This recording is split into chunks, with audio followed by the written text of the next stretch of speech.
Solid state का जो बेटा नया टॉपिक स्टार्ट करेंगे, यूनिट सेल और क्रिस्टल लैटिस की चर्चाएं अपन ने कर ली है, डिस्कशन कर लिया अपन ने यूनिट सेल और क्रिस्टल लैटिस का, है ना। क्रिस्टल पैरामीटर्स भी अपन ने डिस्कस करा है, ठीक है।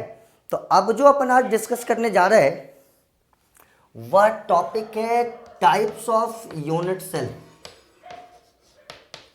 Types of unit cell,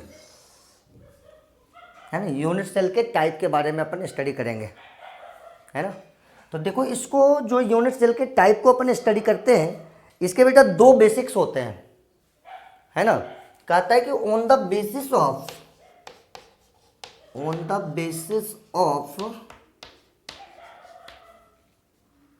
types of crystal lattice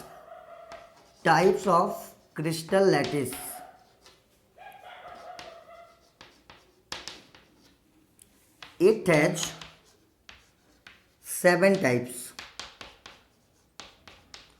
इसको हम लोग ऐसे समझेंगे कि जैसे बेटा आप लोग देखे होंगे वॉल आपने देखा है ना। जो वॉल होता है बेटा वह होता है क्यूबॉइड शेप का। जो वॉल होता है ना बेटा ये होता है क्यूबॉइड शेप का, है ना। और इस वॉल को बनाने में हम लोग यूज करते हैं ब्रिक्स का। वॉल को बनाने में हम किसका यूज करते हैं? ब्रिक्स का। तो बताइए ब्रिक्स का शेप क्या होता है बेटा? यह क्यूबॉइड है, तो ब्रिक्स का शेप क्या होता है बताइए। अगर आपने ब्रिक्स देखा है तो बताइए ब्रिक्स का शेप क्या होता है? यही तो होता है ब्रिक्स, है ना। वो वापस क्यूबॉइड होता है क्या बेटा? जो ब्रिक्स है वो वापस क्यूबॉइड होते हैं, है ना। वॉल भी क्यूबॉइड होता है और ब्रिक्स भी क्यूबॉइड होता है ना। मैं आपको ये कहना चाह रहा हूं कि जिस तरह का क्रिस्टल लैटिस होगा, crystal lattice in the sense जो यूनिट सेल के रेगुलर रिपीटेशन से बने होते हैं। अगर वॉल क्यूबॉइड है तो आप देख पा रहे हो कि एक ईंट भी क्यूबॉइड है ना। और ठीक उसी तरीके से जो आपके ये क्या बोलते हैं इसको एक मिनट बेटा, जो क्यूबॉइड होता है ना, तो जैसे आपका ये ब्रिक्स है ये क्यूबॉइड है और आपके वॉल भी क्यूबॉइड है। मतलब जिस तरह का ये क्रिस्टल लैटिस है उसी तरह का उसका यूनिट सेल है। तो हमने आपको कल बताया था कि क्रिस्टल पैरामीटर्स जो होते हैं या यूनिट सेल के जो पैरामीटर्स होते हैं उसके बेसिस पर हमने क्रिस्टल को 7 टाइप्स में डिवाइड किया था।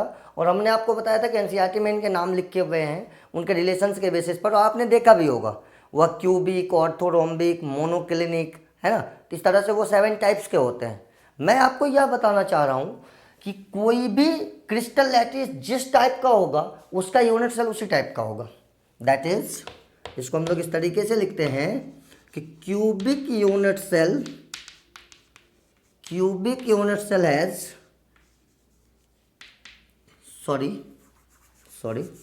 Cubic crystal lattice has cubic unit cell, ठीक है। दूसरा आपको मिला होगा ऑर्थोरोम्बिक। तो कहता है orthorhombic crystal lattice has orthorhombic unit cell and so on, और इसी तरीके से आगे होता है। तो चूंकि क्रिस्टल लैटिस जो है ये आपके 7 टाइप के होते हैं, ये आपके 7 टाइप्स के होते हैं। तो ये अगर 7 टाइप्स के हैं, क्यूबिक क्रिस्टल, ऑर्थोरोम्बिक क्रिस्टल, तो उनके यूनिट सेल भी उसी तरीके से होते चले जाएंगे 7 टाइप के। बोलो समझ में आ रहा है बेटा? सबको समझ में आ रहा है कि जिस तरह से वॉल क्यूबॉइड है और ब्रिक्स भी क्यूबॉइड है, ठीक उसी तरीके से अगर कोई क्रिस्टल लैटिस क्यूबिक है तो उसका यूनिट सेल भी क्यूबिक होगा। अगर कोई क्रिस्टल लैटिस ऑर्थोरोम्बिक है तो उसका यूनिट सेल भी ऑर्थोरोम्बिक होगा। तो इसका मतलब यह हुआ कि 7 टाइप्स के यूनिट सेल और 7 टाइप्स के crystal lattice. On the basis of types of crystal lattice unit cell has 7 types. बोलो कोई दिक्कत है किसी को बेटा? समझ में आ गया? क्लियर? बड़ा सिंपल सा कंसेप्ट है ये कि जितने तरह के यूनिट सेल होंगे उतने तरह का सॉरी जितने तरह के क्रिस्टल लैटिस होंगे उतने तरह का यूनिट सेल होगा।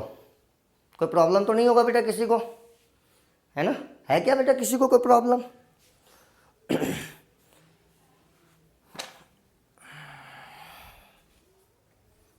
अब इसमें हम लोग जब आगे चलेंगे तो बात करेंगे on the basis of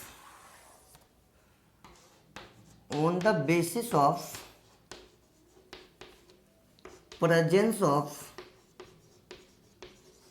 lattice point,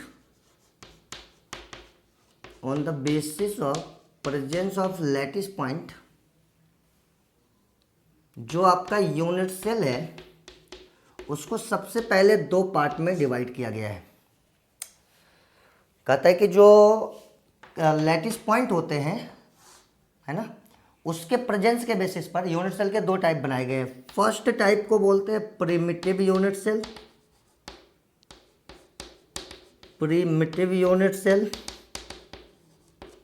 और simple unit cell. Primitive unit cell और सिंपल यूनिट सेल, ये इसका फर्स्ट टाइप है।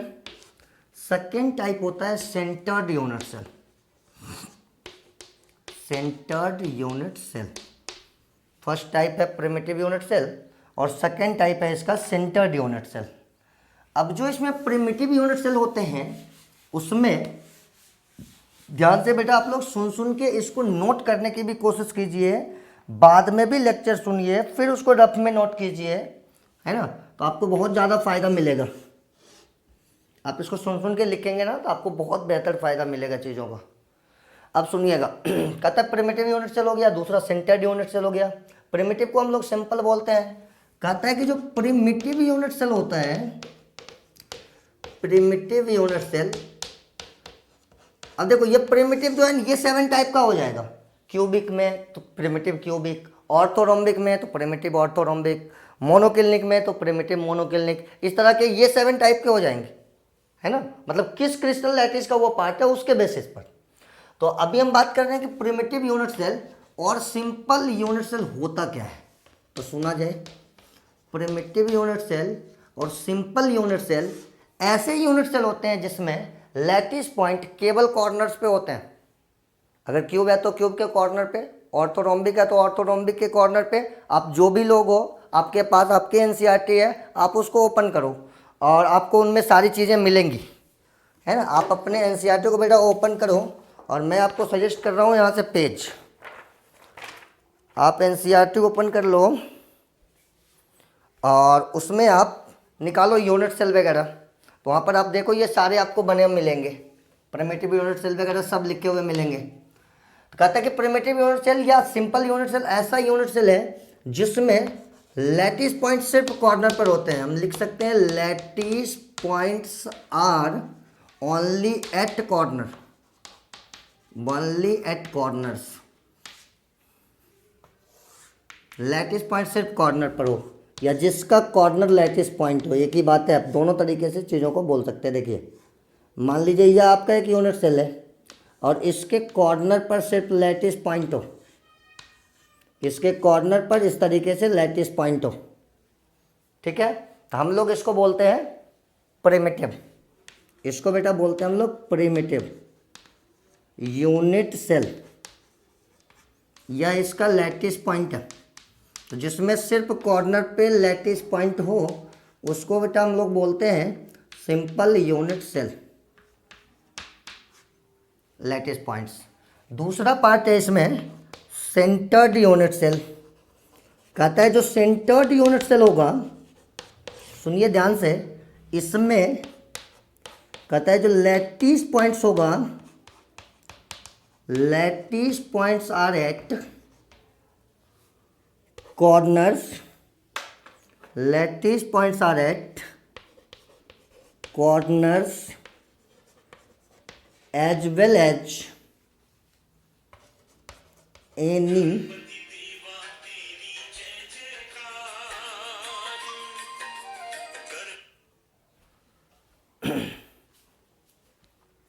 सिंपल यूनिट, ये सॉरी जो सेंटर्ड यूनिट सेल होगा इसमें जो लैटिस पॉइंट्स होंगे are at corners as well as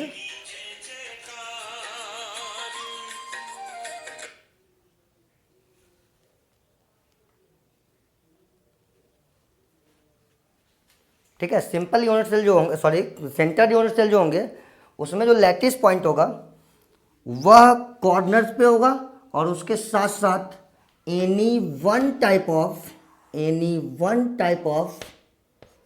central position होगा, any one type of central position.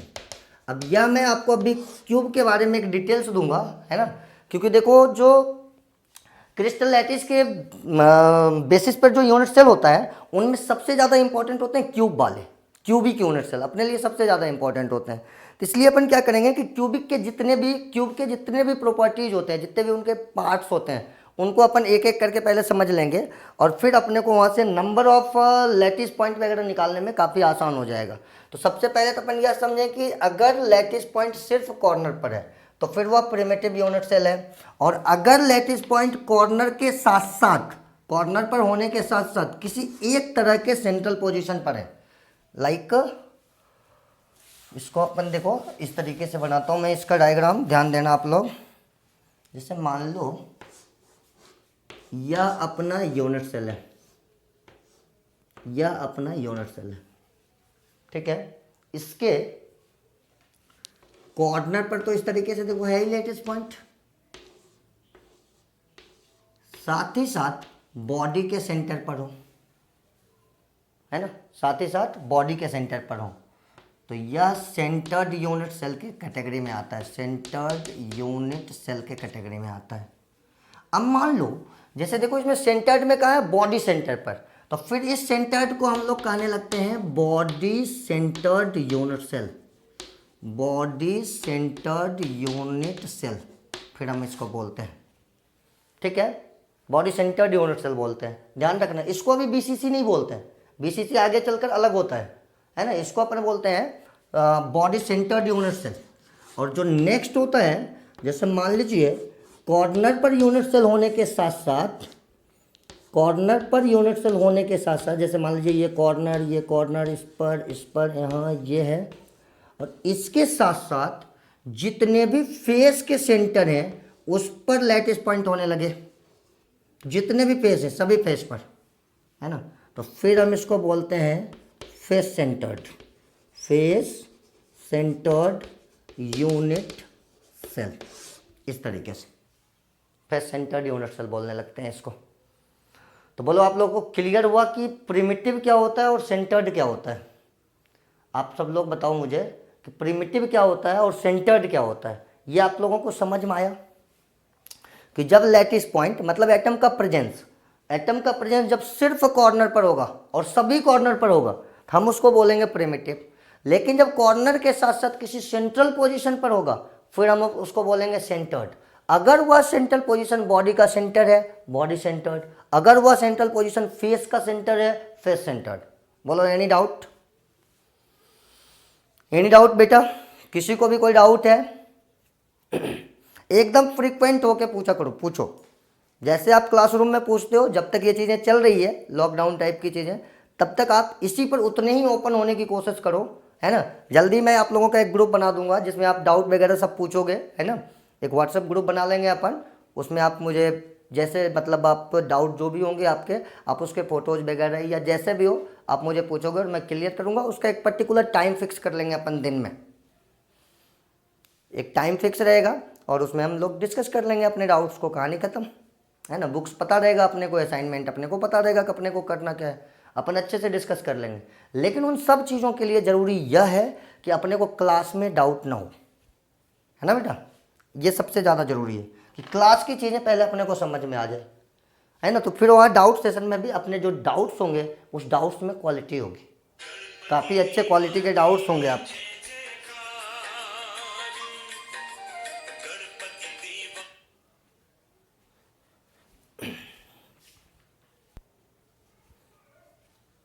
इसमें देखो जैसे मैं बोल रहा हूँ कि ये सभी कॉर्नर पर यूनिट सेल है, सभी कॉर्नर पे लैटिस पॉइंट है। इसके अलावा कहाँ है? इसके फेस के सेंटर पे। और फेस कौन सा? अल्टरनेट। तो अल्टरनेट मतलब हम लोग जिस रूम में बैठे हुए हैं हम उसके छत को मान लें एक फेस। अब छत से कौन कौन से दीवार लगे हुए हैं? एक दीवार सामने, एक आपके पीछे, एक आपके इस बगल में, एक आपके इस बगल। ये 4 दीवार तो लगे हुए हैं। टोटल दीवार कितने हैं? टोटल दीवार है 6। टोटल जो फेस बन रहे हैं क्यूब के वो 6 है। 4 ये, एक ऊपर एक नीचे, ये 6 फेस है। उसमें से आपने एक पे रख रखा है और आपको अल्टरनेट करना है तो 4 पे नहीं होगा, दिमाग लगाना। एक पे तो आपने रख ही दिया और अल्टरनेट करने के चक्कर में आपने 4 को हटा दिया, तो 4 1 5 तो खत्म हो गया। बचा कितना? बताओ कितना बचा? बताओ बेटा, मैसेज करके बताओ कितना बचा। छत पे आपने रख दिया, टोटल आपके पास 6 फेस हैं, आपने छत पे रख दिया, उसे लगा हुआ 4 दीवार आपने हटा दिया। इसका मतलब हो गया कि अल्टरनेट आपको करना है तो आपने वो 4 कनेक्टिंग हटा दिया। बच कितना गया बेटा? कितना बच गया बताओ? मैसेज करो कितना बच गया। मैसेज करके बताओ कितना बच गया। मैं पूछ रहा हूँ कि आपने एक छत पे रख दिया, 4 फेस को आपने हटा ही दिया, अब एक फेस बचा, कितना फेस? एक ही फेस बचा और उस पर आपने रख दिया। इसका यह मतलब हुआ कि एक क्यूब में, इन एनी क्यूब, इसको आप स्टार बना के लिख लेना, in any cube number of alternate face equal to, लिख लेना इसको, बहुत इंपॉर्टेंट कंसेप्ट है। क्योंकि कई बार क्या होता है ना, लोग अल्टरनेट का मतलब 50% से लगा देते हैं, और जो बहुत गलत है। अल्टरनेट का मतलब आप 50% लगाते हो, ये बहुत गलत है। कई बार क्या होता है, उससे मैच भी करता ही है। अभी मैं आपको देखो ना क्यूब का इंफॉर्मेशन दूंगा ना तो सारे कुछ अल्टरनेट बताऊंगा, लेकिन आप फिलहाल लिख लो नंबर ऑफ अल्टरनेट फेस या faces in cube equal to 2। किसी भी क्यूब में अल्टरनेट फेस 2 होते हैं, और 50% के कंसेप्ट से अगर कोई देखना चाहेगा उसको बेटा 6 मिलेगा। ये 50% के कंसेप्ट से अगर कोई देखना चाहेगा तो उसको यह 6 मिलेगा। 2 अल्टरनेट फेस है ना, number of alternate face in any cube equal to 2, ध्यान रखना इसको।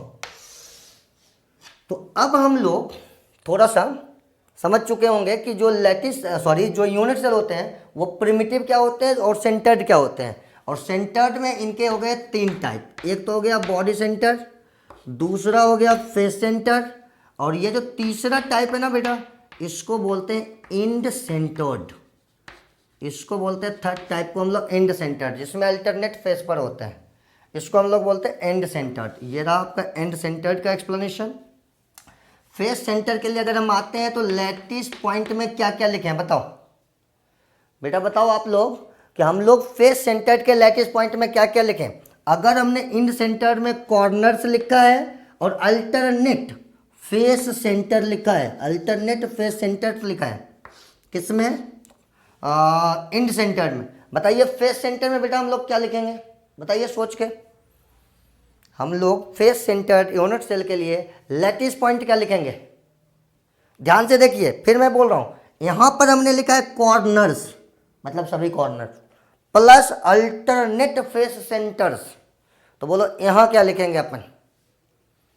बताओ इसमें अपन क्या लिखेंगे फेस सेंटर में?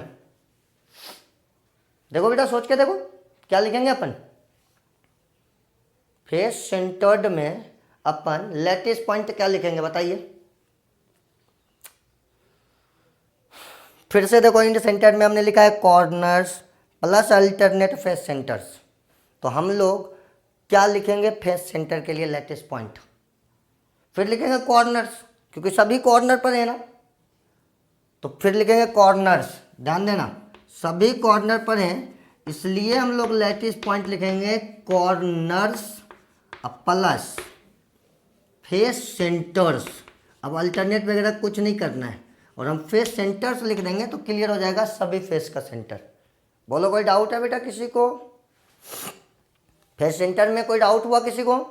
इसका लैटिस पॉइंट हम लिखेंगे कॉर्नर्स प्लस फेस सेंटर्स, ठीक है? Corners plus face centres. कोई डाउट है बेटा किसी को? Sir can you explain one second? Yes बेटा बिल्कुल कर सकते हैं ना। देखो ना मैं क्या कह रहा हूं कि मैं इंड सेंटर के लिए जो लैटिस पॉइंट बनाया वह इसके कॉर्नर को बनाया और सभी कॉर्नर को बनाया ना बेटा, इसलिए हम लिख रहे हैं corners. Corners means all corner. और 2 फेस को हमने बनाया, लेकिन वो हमने अल्टरनेट लिया, हमने लिखा alternate face centres. Alternate face centres लिखा हमने, क्लियर करो, हमने लिखा अल्टरनेट फेस सेंटर्स, राइट? अब हमें फेस सेंटर के लिए ध्यान देना, यह इसका जगह है फेस सेंटर का, इसको ब्लॉक कर लो। ये पूरा जगह फेस सेंटर का है।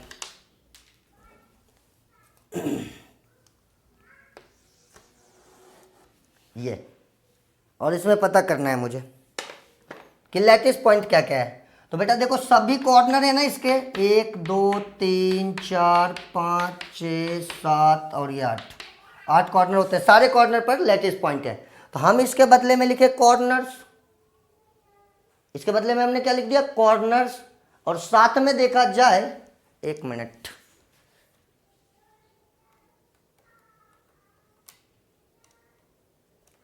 आई थिंक अब आपको दिख रही होगी।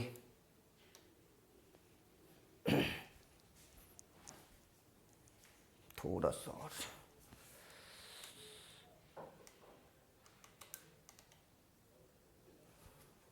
हाँ।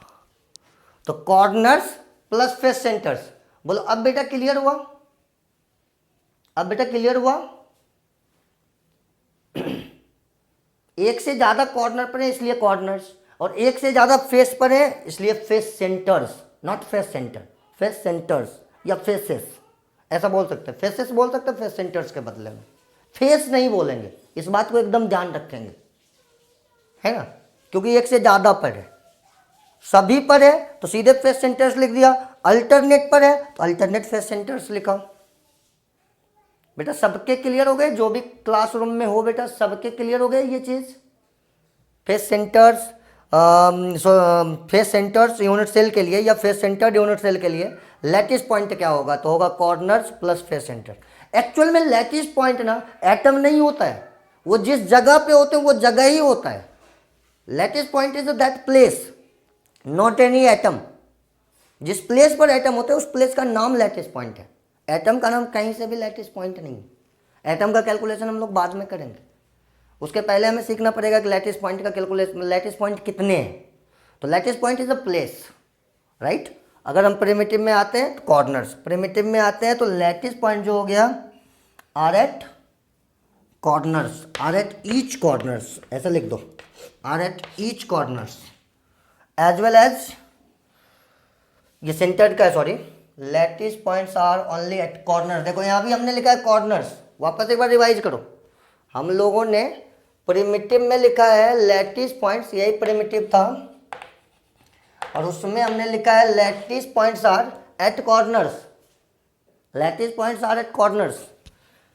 सेंटर्ड में हमने लिखा corners as well as any one type of central position, any one type of central position. अब उसमें एक टाइप क्या हुआ, या तो बॉडी सेंटर, या तो फेस सेंटर, या तो अल्टरनेट फेस सेंटर। तो जिसमें एक से ज़्यादा जगह होता है हम लोग उसको प्लूरल में चले जाते हैं, एक ही होता है तो उसको हम लोग सिंगुलर में छोड़ देते हैं। बोलो बात क्लियर हुआ, बोलो बेटा अब सबको क्लियर हुआ। इस तरीके से अगर आप पूछोगे ना बहुत मज़ा आता है फिर एक्सप्लेन करने में, बस आपको पूछना पड़ेगा, पूछना सीखना होगा आपको। और बताओ, और बताओ किसी को कोई प्रॉब्लम है बेटा, किसी को कोई प्रॉब्लम है बेटा, अब क्लियर हो गया, बोलो बेटा रिप्लाई तो करो, प्रॉब्लम है या समझ में ही नहीं आया, बोलो रिप्लाई तो करो कुछ। क्लियर है सबको, क्लियर है बेटा सबको, ओके। तो अब देखो, अब हम लोग क्या करेंगे, थोड़ा सा बताओ हमको, हम लोग बॉडी सेंटर्ड यूनिट सेल का लैटिस पॉइंट क्या लिखेंगे। बॉडी सेंटर्ड यूनिट सेल के लिए लैटिस पॉइंट क्या लिखेंगे बताओ आप लोग, लिख के बताओ आप लोग, लिखो। बॉडी सेंटर्ड यूनिट सेल के लिए हम लोग लैटिस पॉइंट क्या लिखेंगे, बताओ फटाफट। बॉडी सेंटर्ड यूनिट सेल के लिए बेटा हम लोग लैटिस पॉइंट क्या लिखेंगे, लिखो तो एक बार, गलत होगा ठीक है कोई दिक्कत नहीं है, जरूरी थोड़ा नहीं हमेशा गलत ही होता है, सही भी हो जाता है। बताओ फटाफट लैटिस पॉइंट क्या होंगे, क्या लिखेंगे लैटिस पॉइंट अपन बॉडी सेंटर का,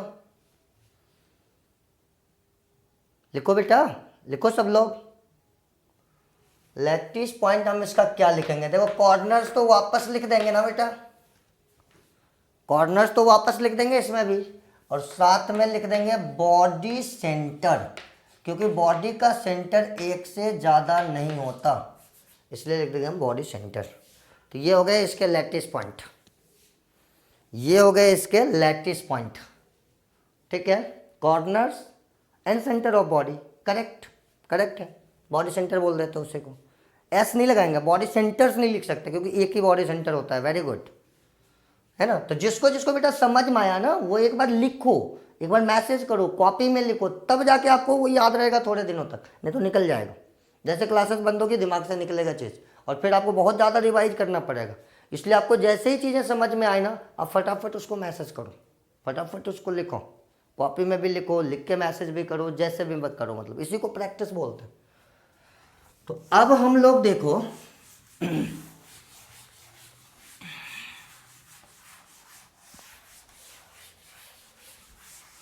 एक टॉपिक लिखेंगे, some elementary idea about cube. लिखो, some elementary idea, some elementary idea about cube. Cube के बारे में हम लोग कुछ एलिमेंट्री आइडिया की बातें करेंगे अब, है ना। और ये तो सब आप लोग जानते हो, मैं आपको पूछता जाता हूँ और आप मैसेज टाइप करते जाना, जो आप नहीं जानोगे वो मैं बताता जाऊँगा, है ना। लेकिन आपको जिसका जिसका आइडिया मिले आप मुझे बताते जाना। सबसे पहले यह एक क्यूब है ना, सबसे पहले यह क्या है, क्यूब है, ठीक है। आप यह देखो कि इस क्यूब में कॉर्नर्स कितने हैं, क्यूब में कितने कॉर्नर्स होते हैं, फटाफट मैसेज करो बेटा, ये कोई बड़ी बातें नहीं है। आप लोग बताओ क्यूब में कितने कॉर्नर्स होते हैं, और बस इसी पे कैलकुलेशन है पूरे चैप्टर का, इस पूरे चैप्टर का कैलकुलेशन क्यूब के एलिमेंट्री आइडिया पर ही डिपेंड करेगा। क्यूब के कॉर्नर्स हो गए 8, वेरी गुड। अब बताना मुझे क्यूब में एज या साइड कितने हैं, एज या साइड कितने हैं, क्यों में काउंट कर लो, रूम में बैठे हो, रूम में जहां आप बैठे हो वहीं क्लियर होगा। थोड़ा सा गड़बड़ हो रहा है बेटा, मैं आपको एज या साइड पूछ रहा हूं, एज या side, this is this one, face नहीं पूछ रहा हूं मैं, आप फेस बता रहे हो जल्दबाजी में, है ना। फेस जो बता रहे हो बेटा वो एज बताओ, एज, ये एज है, ये काउंट कर लो रूम में फटाफट, जिस रूम में बैठे हो वापस, और वापस मैसेज करो करेक्ट करके।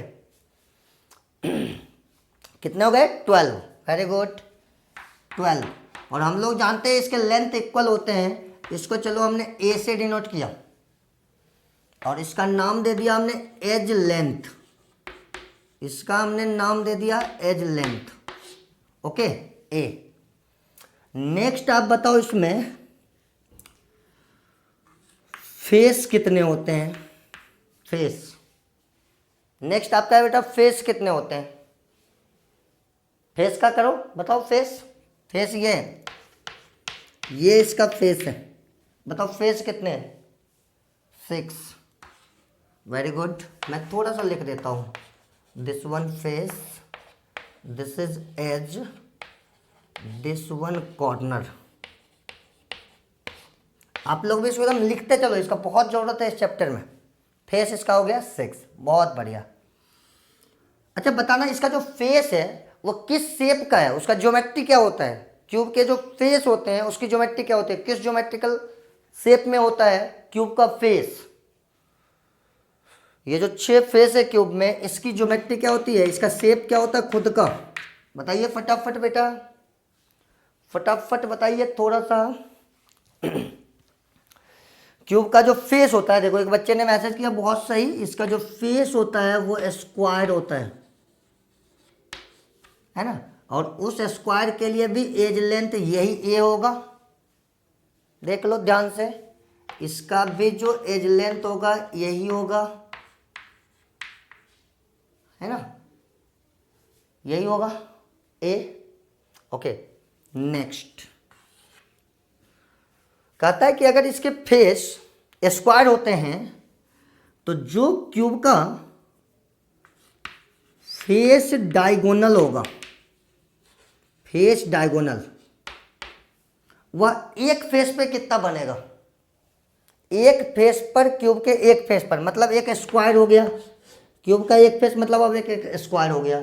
इस पर आप कितना डायगोनल बना सकते हो, एक स्क्वायर में हम कितने डायगोनल बनाते हैं बेटा, एक स्क्वायर में हम लोग कितने डायगोनल बनाते हैं, 2 2 2। Very good. और लोग, सब लोग बताओ, ऐसा नहीं एक ने मैसेज कर दिया तो मेरा काम तो हो गया, ऐसा नहीं है।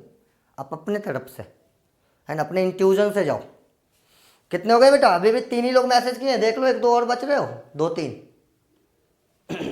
कितने हो गए, कितने हो गए जो बच गए बच्चे, उनके लिए पूछ रहा हूं मैं। क्यूब ये स्क्वायर में कितने डायगोनल होते हैं, 2।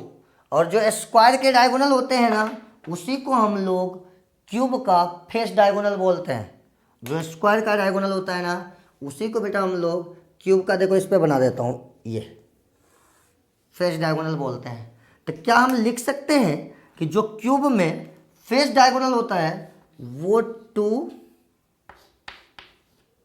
पर फेस। तो total number of face diagonals कितने हो गए बताइएगा, total number of face diagonals बताइएगा बेटा इन क्यूब।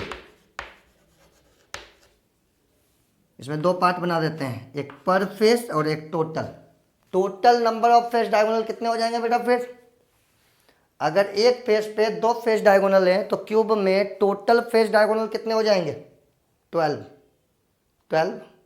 और लोग बताओ बेटा, जिनको क्लियर हो रहा है वो बताओ। 6 फेस है, एक फेस पे 2 है, तो टोटल क्या हो जाएगा, 12। Very good, very good, 12 face diagonals. Okay, next point है length of face diagonal. Length of face diagonal मतलब हमें स्क्वायर का डायगोनल निकालना है। स्क्वायर के डायगोनल की लेंथ कितनी होती है बेटा, स्क्वायर के डायगोनल की लेंथ होती क्या, √2a। बोलो बेटा यस और नो, स्क्वायर के डायगोनल की लेंथ √2a होती है क्या बेटा, स्क्वायर के डायगोनल की लेंथ √2a होती है या नहीं, यस और no, yes, very good, this is √2a। Okay, तो इसका आ गया अपने को लेंथ, मतलब हमें ये लेंथ आप देखो आ गया, this one is a √2a, √2a। Okay, next point है इसमें, ये 5th पॉइंट था। नेक्स्ट पॉइंट है इसमें,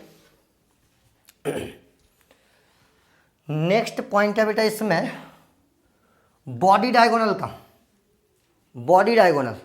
अब इसको आपको समझना पड़ेगा थोड़ा ध्यान से। देखिए, आप अगर एक कंसेप्ट समझिए ध्यान से, सब लोग एक कंसेप्ट समझिए, जिस रूम में आप बैठे हैं उसको इमेजिन कीजिएगा क्यूब, और वहाँ से एक कंसेप्ट समझने की कोशिश। मैं आपको क्या करता हूँ, एक्चुअल में बताता हूँ कंसेप्ट ऑफ डायगोनल। सुनिए, कंसेप्ट ऑफ डायगोनल क्लियर करता हूँ मैं पहले आपको, और किसी को बता दो, आप क्लास 2 के बच्चे को बता दो, उसको समझ में आ जाएगा इस कंसेप्ट से डायगोनल, और फटाक से वो नंबर बताएगा। इसलिए ध्यान से आप सुनिएगा इस चीज़ को, कि जो कंसेप्ट ऑफ डायगोनल होते हैं वो हम कैसे समझते हैं चीज़ों को। देखिएगा, हमारे पास यह एक स्क्वायर है, कंसेप्ट ऑफ डायगोनल के लिए हम इसी एग्जांपल को रिपीट कर देते हैं।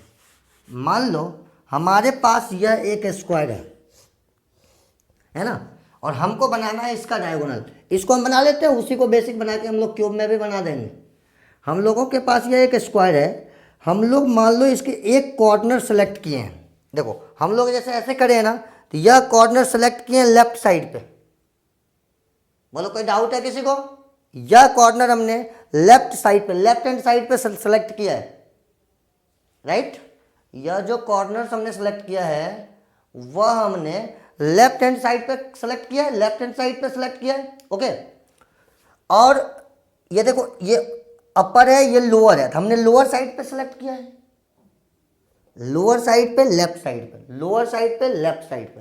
देखो, कॉर्नर्स बनाने का तरीका होता है, हर समय अपोजिट वर्टेक्स को मिलाया जाता है, और अपोजिट का मीनिंग यहाँ पर आपके सामने नहीं होगा, यहाँ पे अपोजिट का मीनिंग उल्टा होगा।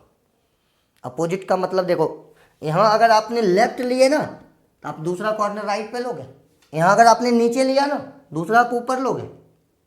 अगर आपने यहाँ लेफ्ट तो दूसरा कॉर्नर राइट साइड पे होना चाहिए, यहाँ ये नीचे है तो दूसरे साइड पे ऊपर होना चाहिए, और हम ऐसे मिला देते हैं। बोलिए समझ में आया क्या आप लोगों को? बोलो बेटा कंसेप्ट डायगोनल का समझ में आया? बेटा सब लोगों को डायगोनल बनाने का कंसेप्ट समझ में आया क्या होता है? बोलिए, मैसेज कीजिए बेटा, तभी आपको आएगा 3D में, क्यूब के अंदर वो 3D में चला जाएगा।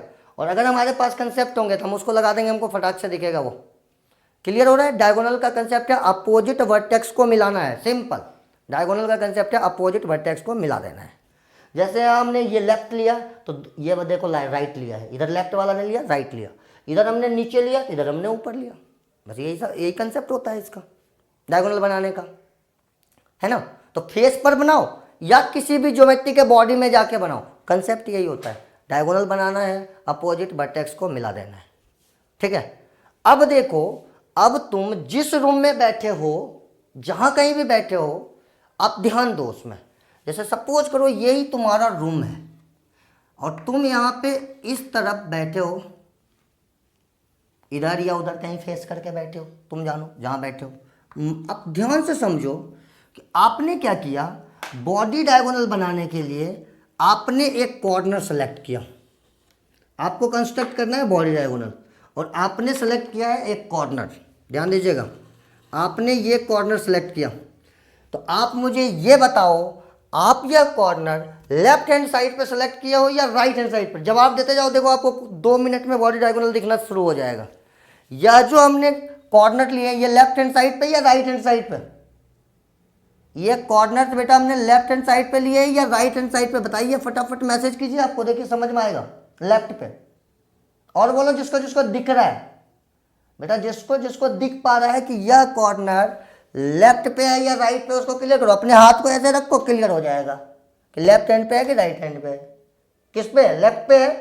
Very good, okay. तो इसका मतलब अब हमें दूसरा वाला जो लेना होगा वो राइट पे लेंगे। अगर ये लेफ्ट पे है तो दूसरा वाला राइट पे होगा, गारंटी के साथ। अच्छा, ये जो है नीचे वाले फेस पर है, ये अगर नीचे वाले फेस पर है तो दूसरा वाला कहां होगा बोलो? अगर ये नीचे वाले फेस पर है तो नीचे का अपोजिट क्या होता है? अगर डाउन का अपोजिट क्या होता है बेटा? डाउन का अपोजिट क्या होता है? नीचे का अपोजिट ऊपर, लेफ्ट का अपोजिट राइट, नीचे का अपोजिट ऊपर, अप, डाउन का opposite up. Very good, okay. तो अगर हम इस फेस पर ध्यान दिया जाएगा, अगर हमने इस फेस पर एक डायगोनल लिया है तो दूसरा निश्चित रूप से इस फेस पर लेंगे। अपोजिट का एक सेंस तो ये हुआ।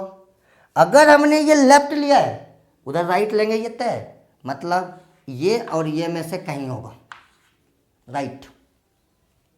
बोलो सबको क्लियर है? इन दोनों में से कोई होगा, क्योंकि इधर लेफ्ट है तो उधर राइट होगा। बोलो बेटा क्लियर है सबको? बेटा बोलिए क्लियर है सबको? थोड़ा सा अच्छा कंसेप्ट है ये कि इधर हमने लेफ्ट लिया है तो यहाँ हम राइट लेंगे। राइट में हमारे पास 2 ऑप्शन है। अब ध्यान दीजिएगा, अब बेटा ध्यान दीजिएगा सब लोग, यह वाला जो कॉर्नर है ना, ये बाहर की तरफ है, टुवर्ड्स द व्यूअर है, टुवर्ड्स द व्यूअर, आपके तरफ है ऐसा। तो जो टुवर्ड्स द व्यूअर है, तो अब दूसरा वाला कहाँ होगा? टुवर्ड्स द व्यूअर का अपोजिट क्या बताते हो आप? बताओ फिजिक्स में।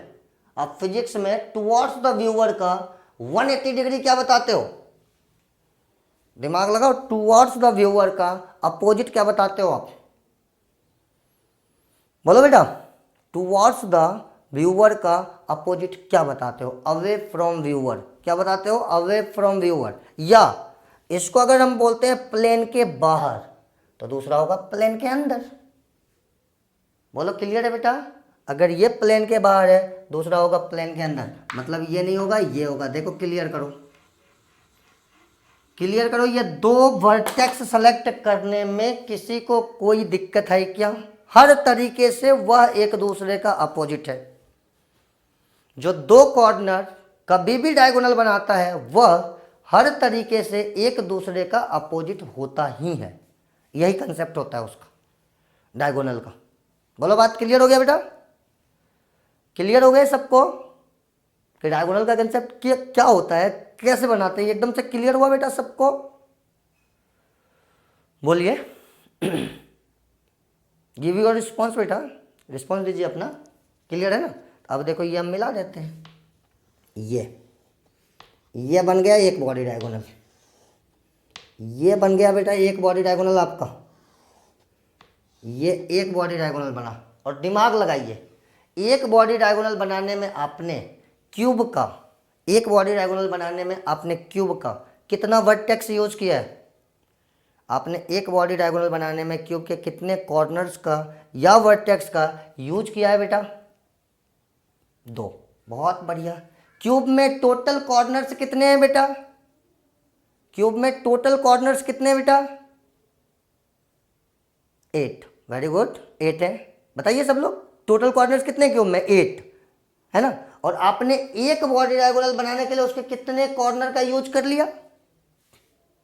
अरे बेटा मैसेज करो सब लोग, लाइव क्लास कर रहे हो आप, रिकॉर्डेड वीडियो नहीं सुन रहे हो किसी का कि ठीक है सुन लेते हैं, ऐसा नहीं है। आप मैसेज करोगे ना तो उसके अकॉर्डिंग आपको एक्सप्लेनेशन मिलेगा। रिकॉर्डेड वीडियो में ये सुविधा नहीं होती है, चुपचाप सुन लो उसको, जो बोल रहा है सुन लो।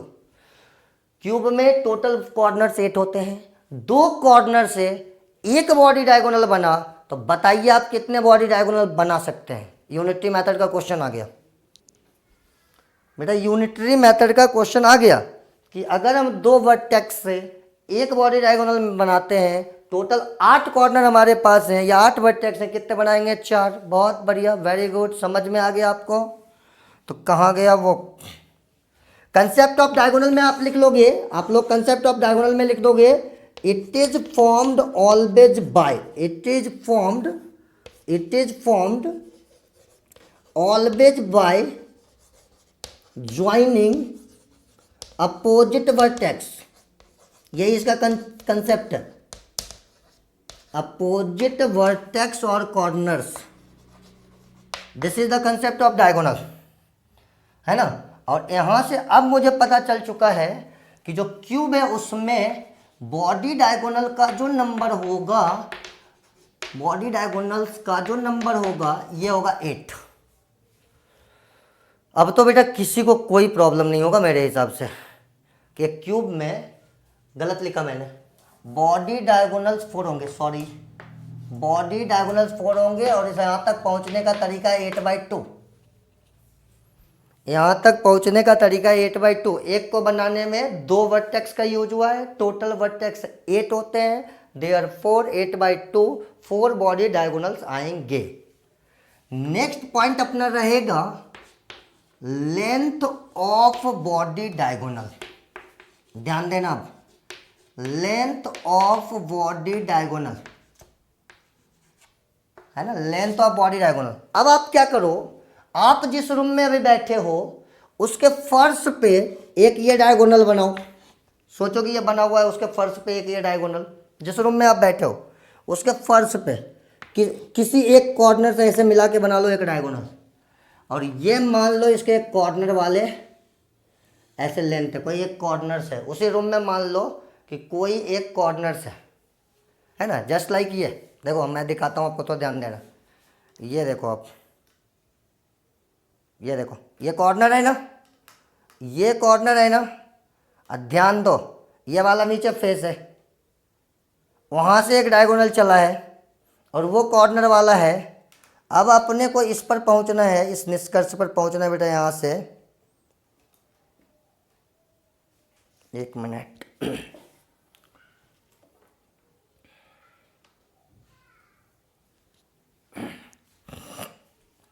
अब देखो अपन इस पॉइंट पे पहुंचे हैं,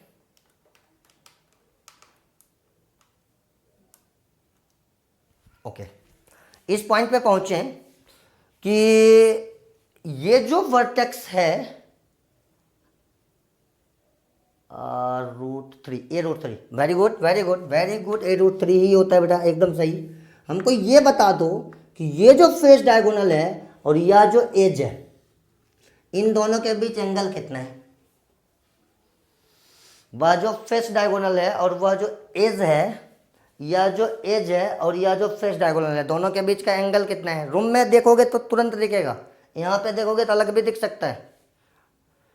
सब लोग अपने अपने रूम में देखो, कोई एक इस तरह से बना लो डायगोनल, किसी कॉर्नर्स को मिला के, फिर वहाँ से जो वॉल है वह इस फेस डायगोनल पर कितना एंगल बना रहा है, रूम में देखो आपको दिखेगा, बोर्ड पे नहीं दिखेगा गारंटी के साथ। बोर्ड पे 120 जैसा मामला दिखता है, ये आपको रूम में ही देखना पड़ेगा। तो दिस वन इज 90 डिग्री, ये 90 डिग्री। अब ध्यान देना, ये ए है, ये √2a है, यह ए है और यह √2a है। ध्यान देना, ये ए है और यह √2a है। 90 के अपोजिट का जो एज होता है वो हाइपोटेन्यूज होता है। लगा दो पाइथागोरस, सब लोग पाइथागोरस लगा दो, कुछ नाम दे दो इसका, ए बी सी, तो आपको दिख जाएगा यहाँ से A B equal to square root of, A B equal to square root of इसका square, this is √2a whole square, अब प्लस इसका square a square, this one is 2a square plus a square, this is 3a square square root, a बाहर आ गया। अब आप इसको a√3 लिख दो, या आप इसको √3a लिखो, यह होता है बॉडी डायगोनल का लेंथ। बोलो बेटा क्लियर हो गए सबके? Length of body diagonal clear हुआ? लेंथ ऑफ बॉडी डायगोनल सबके क्लियर हो गए बेटा? √3a लाते हम लोग, है ना? तो इन सब चीज़ों को मिटा दूं मैं, क्लियर हो गए ना बेटा? मिटाओ इनको मिटाया जाए बेटा। नेक्स्ट थोड़ा सा और है, इसमें थोड़ा सा 2-5 पॉइंट और है, बस उसको अपन अभी क्लियर कर लेंगे, तो अगले क्लास में अपन क्या होगा आगे बढ़ते रहेंगे। अब देखो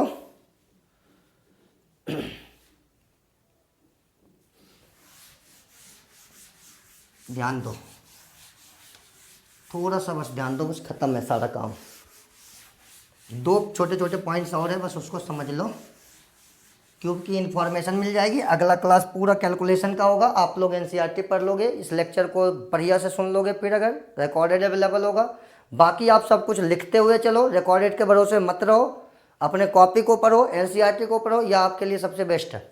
ध्यान दो, अब ध्यान दो, अगर हम लोग बात करें कि यह एक क्यूब है, वापस यह एक क्यूब है, ये इसका फेस डायगोनल है, ये भी इसका फेस डायगोनल, क्या यहीं पे फेस सेंटर होता है बेटा? क्या इस जगह को हम लोग फेस सेंटर बोलते हैं? बोलो बोलो बेटा, इसको बोलते हैं फेस सेंटर। तो क्या हम कह सकते हैं at the intersection point of, बोलो किसके इंटरसेक्शन पॉइंट पे फेस सेंटर है? At the intersection point of face diagonal, face diagonal, face centres are present, face centres are present. Face diagonal के इंटरसेक्शन पॉइंट पे फेस सेंटर होते हैं। तो देखा जाए कि नंबर ऑफ फेस सेंटर कितना होगा बेटा? नंबर ऑफ फेस सेंटर कितना होगा? 6 होगा बेटा। नंबर ऑफ फेस सेंटर 6 होगा क्या? नंबर ऑफ फेस सेंटर बेटा 6 होगा। सभी फेस पे एक एक फेस सेंटर होगा, 6 फेस होते हैं। बोलो face centre, number of face centre बेटा 6 होगा ना? ओके, अगर इसमें नंबर ऑफ फेस सेंटर 6 होगा, ध्यान देना, तो यह लेंथ कितना होगा इस कॉर्नर से, इसके कॉर्नर से वह लेंथ कितना होगा? देखो इसको ऐसे समझो कि जो स्क्वायर होता है ना, उसका जो डायगोनल होता है ना, वह एक दूसरे को बाइसेक्ट करता है, सिंपल। तो जो फेस सेंटर है यह फ्रॉम √2a/2 और a/√2 डिस्टेंस पे होगा फ्रॉम करस्पॉन्डिंग कॉर्नर्स। करस्पॉन्डिंग का मतलब जिस फेस पर है उसी के कॉर्नर से, करस्पॉन्डिंग कॉर्नर्स। ये हो गया, ये हो गया, ठीक है, ठीक है बेटा, क्लियर है। कोई भी जो फेस सेंटर होगा वह फेस डायगोनल के इंटरसेक्शन पॉइंट पे होगा, क्यूब में 6 होगा, और वह करस्पॉन्डिंग कॉर्नर से a/√2 के डिस्टेंस पे होगा। बोलो किसी को कोई डाउट है बेटा? बेटा any one has any doubt? आप में से किसी को बेटा कोई भी डाउट है क्या? No, very good. चलो देखो ध्यान से, बस लास्ट पॉइंट है इसका। इसी तरीके से जो क्यूब होता है ना, इसके जो बॉडी डायगोनल्स होते हैं ये, या भी एक दूसरे को बाइसेक्ट करते हैं, या भी एक दूसरे को इस तरीके से देखो बाइसेक्ट करते बेटा, इस तरीके से बाइसेक्ट करते हैं, है ना, इस तरीके से ये बाइसेक्ट करते हैं। तो जो यह लेंथ होता है ना, यह लेंथ होता है √3a/2, √3a/2। मतलब हम यह कह सकते हैं कि at the intersection point of, at the intersection point of body diagonal या body diagonals, body centre is present, क्योंकि ये एक ही होता है, body centre is present, this is 1, इसका नंबर 1 होगा, and it is from √3a/2 distance from each corner, किसी भी कॉर्नर से देख लो वह उसी डिस्टेंस पे होगा। बोलो बेटा समझ में आया क्या सबको? बेटा समझ में आ गया क्या?